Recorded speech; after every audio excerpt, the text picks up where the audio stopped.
Bonjour à tous, je vous invite à vous abonner à cette chaîne, à aimer, à partager, à commenter ces vidéos, c'est très important. C'est une manière de nous soutenir. Merci à vous tous. Et on commençait par une bonne nouvelle, une réussite dont beaucoup de Français pourraient se réjouir. Le groupe de Bernard Arnault, LVMH, qui détient entre autres, vous le savez, Louis Vuitton, Christian Dior, Hennessy Moët et Chandon, Sephora, Tiffany.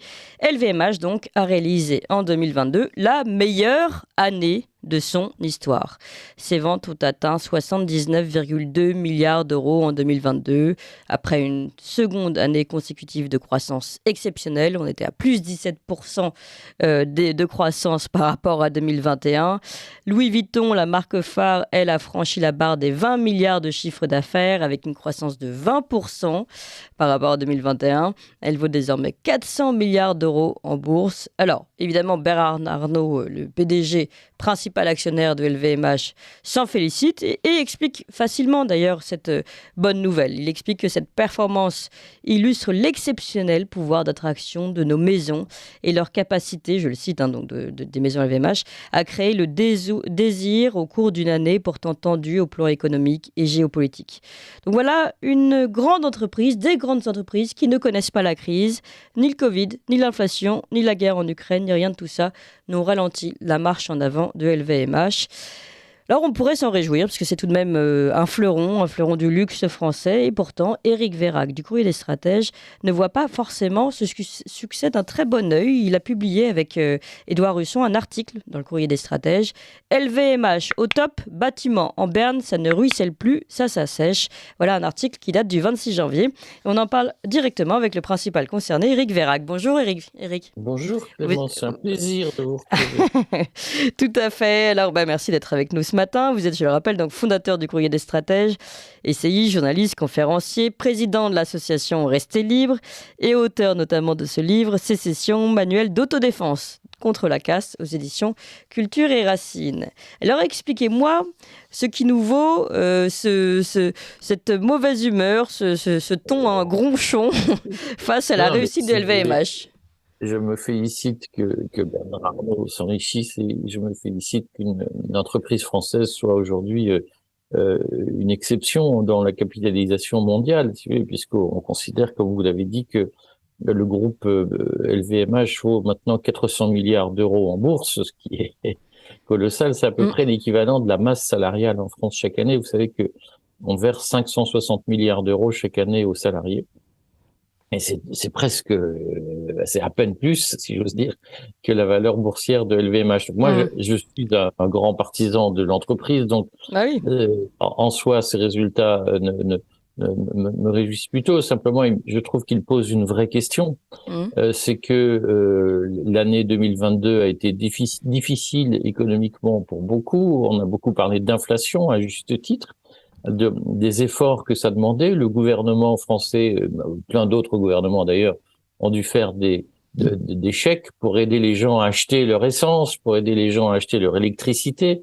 Je vois qu'en Grande-Bretagne, on parle de création de banques de chaleur pour que les gens puissent aller se chauffer lorsqu'ils ne peuvent plus payer leurs factures. Et je suis étonné que dans le même temps, le plus gros groupe de luxe mondial aujourd'hui, qui est le LVMH, explose ses résultats. Comme vous l'avez dit, les ventes ont progressé, particulièrement celles du secteur mode et maroquinerie, c'est-à-dire les produits les plus chers. Je sais, vous, que Clémence, pour vous, c'est une paille. Vous êtes vraiment vous habillez chez Dior, mais ce sont quand même des biens extrêmement coûteux.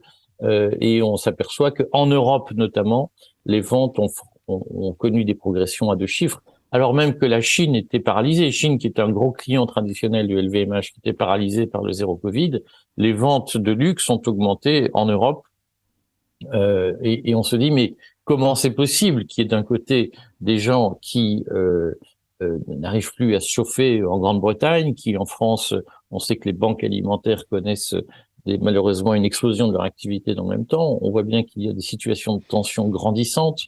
On nous explique qu'il faut restreindre ou repousser l'âge de la retraite pour gérer les finances publiques. Oui, et puis on voit les manifestations des artisans, des boulangers qui, eux, mettent la clé sous la porte. Les boulangers mettent la clé sous la porte.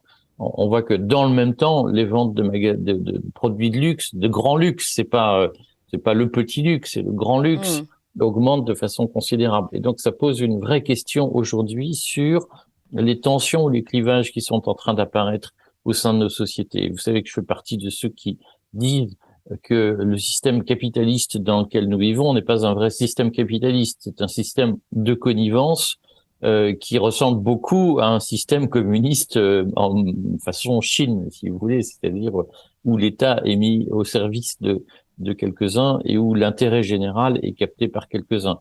Et je crains qu'aujourd'hui, il y a un double effet, c'est-à-dire que d'abord, il y a en profondeur, de mon point de vue, dans les résultats du LVMH, la révélation qu'il y a ce fossé qui se creuse et cette tectonique des plaques dans nos sociétés où petit à petit, une caste qui accapare le pouvoir est en train de faire sécession de l'intérêt général, et d'autre part, une masse de gens qui ont de plus en plus de mal à vivre et qui constatent le spectacle de ce monde où ils sont finalement laissés pour compte.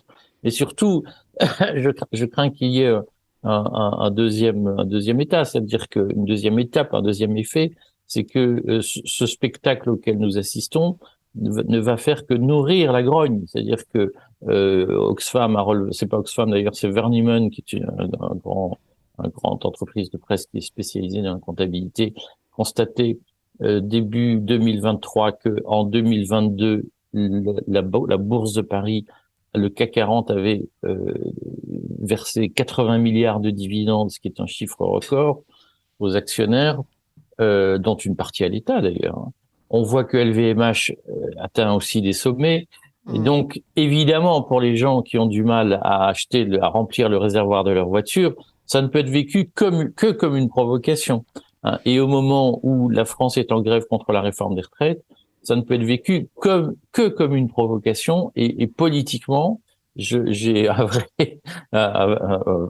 vrai doute sur le caractère très productif de ce genre d'annonce. Oui, mais en même temps, j'allais vous dire, on ne va quand même pas, nous Français, nous cacher du fait que le luxe français, que nous ayons enfin des vaisseaux d'industrie ou de luxe qui fonctionnent en France. Et puis, je tiens à préciser malgré tout, LVMH recrute en France 15 000 personnes, ce qui en fait quand même le premier recruteur de l'Hexagone pour 2022.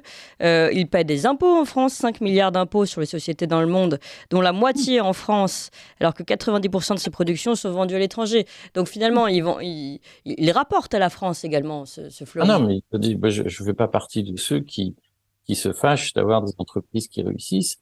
Et je ne partage pas du tout les propos de Marine Tondelier disant s'il n'y avait pas de milliardaires, on se porterait bien mieux. Oui. Moi, que les gens soient milliardaires ou pas, en réalité, je m'en fous. Et s'ils créent du bien autour d'eux, je m'en félicite. La question que je me pose, c'est deux choses. On parle de l'emploi, des créations d'emplois.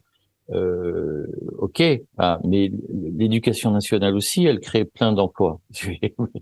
Mais est-ce que ça marche? Oui. Et est-ce que le bénéfice apporté par LVMH au-delà des emplois qui sont créés, est-ce que ce bénéfice est essentiel pour l'intérêt général? Moi, je suis ni pour ni contre, mais je pense que tout ne peut pas se réduire à des créations d'emplois, à des calculs de création d'emplois. Donc, Deuxièmement, ouais. j'ai un sujet quand même dans cette affaire, c'est est-ce que Bernard Arnault pourrait créer autant d'emplois, aurait autant de facilité s'il n'avait pas été tôt ou tard ou d'une façon ou d'une autre aidé par l'État. Et donc je ne remets absolument pas en cause les qualités personnelles de Bernard Arnault. Je constate simplement que l'univers Bernard Arnault a toujours bénéficié des coups de pouce de l'État, de la bienveillance des gouvernements et d'une certaine façon du soutien de l'État. On se souvient des subventions qu'il a reçues pour le rachat de Boussac-Saint-Frère dans les années 80, qui est sa première grande opération industrielle, soutien qu'il avait reçu de Laurent Fabius, dont il faut se souvenir que lorsque Laurent Fabius était Premier ministre, il était aussi ex-stagiaire de McKinsey, où il avait rencontré Bernard Arnault comme client, je crois, à l'époque. Et donc, on voit bien que ce qui me gêne, c'est que c'est un petit monde où tout le monde se tient par la barbichette. C'est ce qu'on appelle le capitalisme de connivence. Je préférerais qu'on ait des grandes, si vous voulez, moi quand on me dit créer 15 000 emplois dans le luxe en France, d'accord, mais Combien d'emplois industriels avons-nous perdus dans le même temps parce que l'État ne s'est pas intéressé aux entreprises industrielles et a défendu des Bernard Arnault pour des raisons que je comprends. Bernard Arnault est propriétaire du Parisien, il est propriétaire du Journal du Dimanche. Ce sont des journaux, des feuilles de chou macronistes qui en effet servent la soupe et avec des subventions d'ailleurs du contribuable. Et si vous voulez, je suis gêné par ce côté check and balances, ce côté où chacun se rend des services et où je m'enrichis en échange, j'achète un journal qui dit du bien de toi. C'est ça qui me gêne. Eh bien, c'est bien compris. Merci beaucoup, Éric Vérac, pour cet éclairage. Je rappelle que vous êtes fondateur du Courrier des Stratèges et on revenait sur cet article, LVMH au top, bâtiment en berne, ça ne ruisselle plus, ça sèche. Vous appréciez cette émission? Alors aidez Radio Courtoisie à en produire d'autres, en indépendance totale. Rendez-vous sur soutenir.radiocourtoisie.fr. Merci d'avance.